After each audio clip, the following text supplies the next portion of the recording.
welcome back. Alright, so we've already gone over the stork footprint as well as the lion footprint. And so in this video, we're actually going to be going over the rhino footprint. And this one is far from rhinos indeed, because this focuses on placing a lot of water animals for a very particular reason. But then, after you've taken care of the water animal solution, you might have a ton of victory points, and that could potentially put you over the edge and you win the game. But there are other ways of scoring some more points after the following, because and still you might not win the game there. And you could be like, oh, I got a ton of points with this particular footprint, but now I'm going nowhere fast. And so what would be a good order of cards to play afterwards? So let's get started. And there's a card in here that until recently, I just didn't realize would actually be good to play before another card that I really enjoy playing with this particular footprint. So let's get started. So these are the three cards you'll start with. Now this one is cool because every time you play it, you play a card from your hand, which is awesome. Since it has 4 leaves, you'll be playing 4 cards. That's a lot of cards. And so since there's only 12 cards in each footprint, and you have 3 here, and this one's going to give you 4 more, that's 7 out of 12. That doesn't leave much left. But let's get started. Okay, so this one is a good one because it lets you place a manatee. And you'll definitely want to place a lot of aquatic animals with this footprint. So that will be your strategy, to get as many of the aquatic animals out as you can. And so this one's going to let you place 3 of them. You might want more, who knows? But you'll definitely want to get some animals out with this. And then you gain a cube, and then you get a vine, and you get a wild symbol. Obviously, there are no vines out at the moment, so you'll definitely want to get some cards out with vines on them. But you also get the wild symbol. And with the 2 that are already out, the only one that's really worth doing the wild symbol on is this one here. Now this one gives you a lot of water or desert. Well, with this strategy, you're gonna want more water than landmass, at least at the start of the game. And so you're definitely gonna want to go with the water over the desert, at least for the beginning of the game. And then you get 4 victory points if adjacent to water and one of the corresponding tiles. So there still needs to be a landmass of either a desert or grassland, and it has to also be adjacent to another water to boot to get the 4 victory points. And you could do that 3 times, so you could get a lot of victory points this way. 16 altogether would be a lot of points. So, and then you get a wild symbol as well. So these 2 cards give out wild symbols, so you're definitely going to want to get out more cards. And with this particular footprint, you can probably get out more cards than any other footprint. So, what would be the first best card to go with after ecoing this card? I have found it. This is the card to go for right here. Alright? And this is a card that I've kind of didn't realize was so good. So you get to place a grassland, and that's okay. But what's really cool is you play a card, and then you place a cube on all spaces of a single type on that card. Which, if it only had one of each symbol on the card that would be on the card, you could eco the next card just for playing this card. So that is really cool. So now you have 2 cards here that will let you play cards. And so 4 and 3, that's 7 altogether. And then 8, 9, 10, 11. That's all of your card except one that you could potentially get out on the table without having to rotate that dial in order to play cards.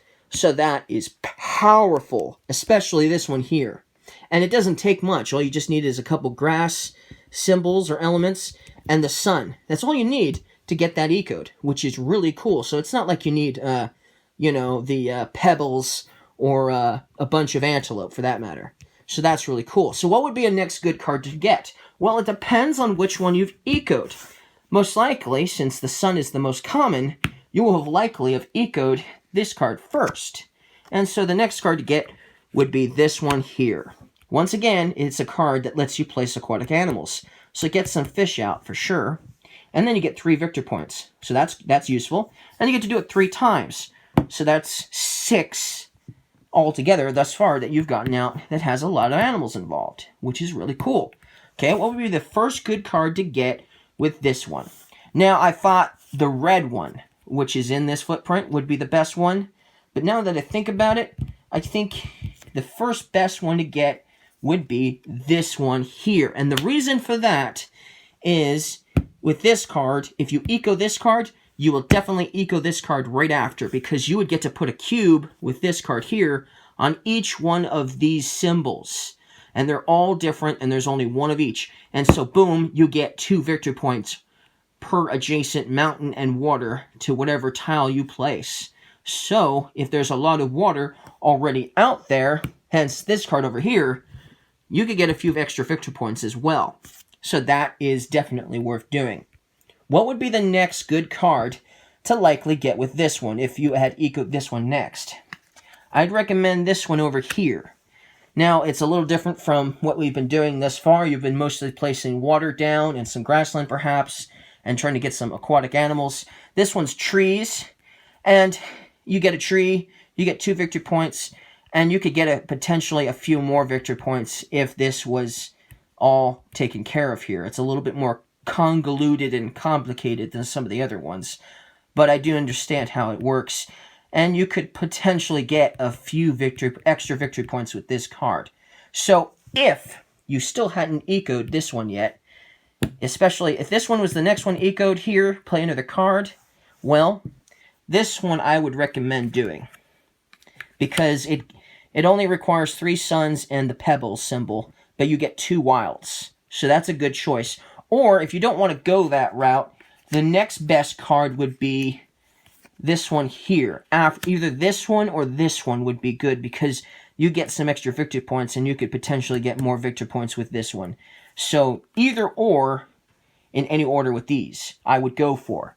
But I would reserve only these 3 particular cards here. 1, 2, 3, 4, actually 4 cards. These 4 cards for this card. I would save that for that. Now, for this card here, since you can play this 3 times, the card I would definitely recommend after getting this one is this one right here.